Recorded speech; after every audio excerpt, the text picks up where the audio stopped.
kind of side dishes does that come with?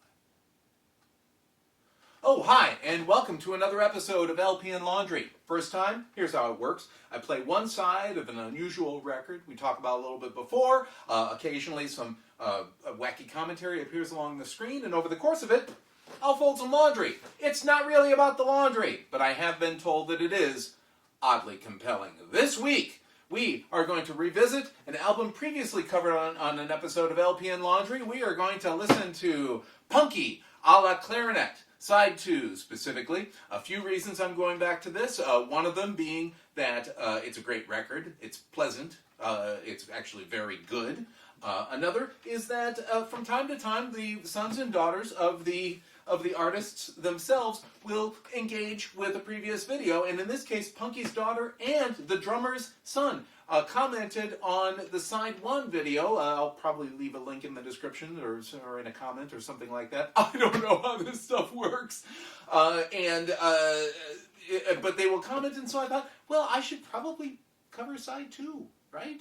Why wouldn't I? Anyway, as I probably said in Side 1, when I did the video for Side 1, there are a lot of things that go into an LP and Laundry, right? Sometimes it's because it's space age jazz, or space age easy listening, or it's exotica, or it's like, hey, it's an whole album of, accordions, or something like that. Sometimes it's, I bought the album for the cover, and in this case, I did. There's just something so charming and homemade about this. I don't mean to diminish it, but this did come out on Townhouse Productions, right out of Minneapolis, Minnesota, as a matter of fact. C. Ernest Taylor was the president of Townhouse Productions, and he's one of those guys, C. Ernest. So he probably did. If you met him, you wouldn't say, well, hello, C. Ernest. It was probably Ernest, or perhaps Ernie. I don't know. Maybe that's why he decided to record an album with a guy named Punky. I also enjoy the kind of the reversal of the kind of the structure of something like this. Punky a la Clarinet. Usually the a la means that you're modifying the main thing, right? Apple pie a la mode. Apple pie with ice cream, or after the fashion, literally is what that means. And in this case, though, one would think it would be clarinet a la Punky. This is the clarinet, the way Punky does it. No, this is Punky, the way the clarinet does it. I don't know. Perhaps there is some clarification. Spoiler alert, there isn't. On the extensive persuasive essay on the back. The extensive and inconveniently formatted persuasive essay, for my purposes anyway, so I won't be able to really throw up any stuff on the screen so that you can follow along. I know that I covered the persuasive essay in the Side 1 video, but in case you're only watching this one, or watching this for the first time, maybe I'll read it better this time also. Let's dig in, shall we? This is by Barry Morrison, who was a columnist for Denver After Dark in the Denver Post. Perhaps he still is, I don't know. Tripping these days generally refers to getting high on drugs. But Punky Caldwell, that clarinetist who dwarfs his instrument, herewith gives you a different kind of trip.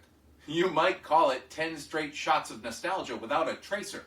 And who needs one?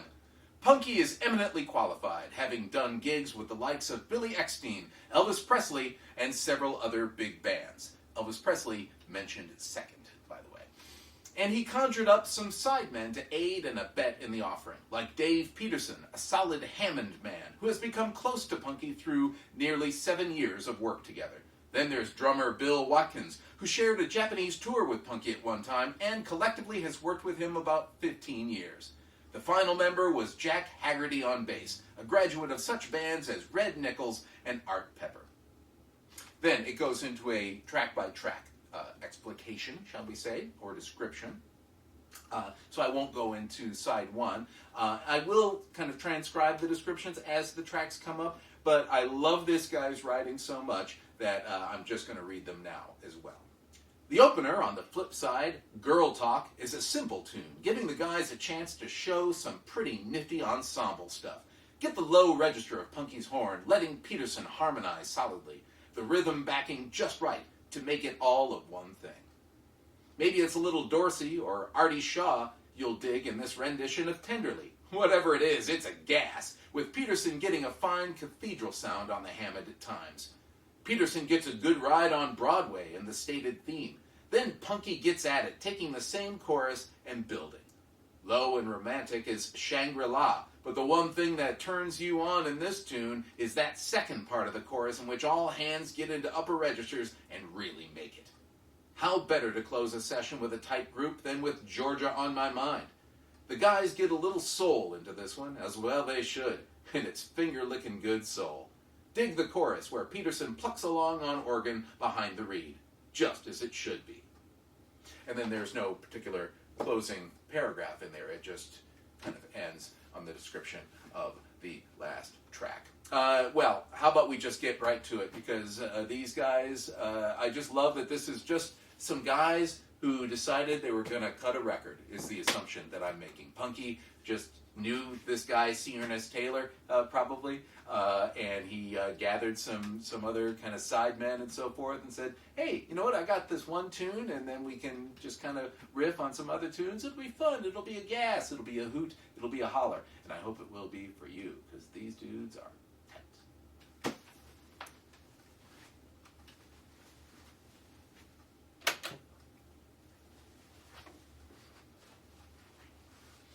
First up, Girl Talk.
Next up, Tenderly.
Next up, Broadway.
Let's get romantic. Shangri-La.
finally, Georgia on My Mind.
Just a few napkins left before the end of that. Almost finished it right on the same one. Hey, isn't that a treat, Punky and gang? Thank you.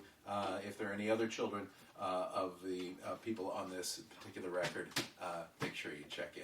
Hey, that's all for this week. Thank you as always for joining me. Make sure that you like, share, subscribe, all that kind of stuff. Keep this message going. Maybe you know somebody else who might find this oddly compelling. I don't know. And as always, I do keep an archive of all episodes that I've uploaded to YouTube, along with pictures of the front and back covers of my copies of those records at mattfugate.blogspot.com. Once again, that is mattfugate.blogspot.com. The same things are also available on my Facebook page. That's also facebook.com/lplaundry. No, there's no and or ampersand in there. Just facebook.com/lplaundry. Well, that is it for this episode. Thank you, as always, for joining me. And, stay punky.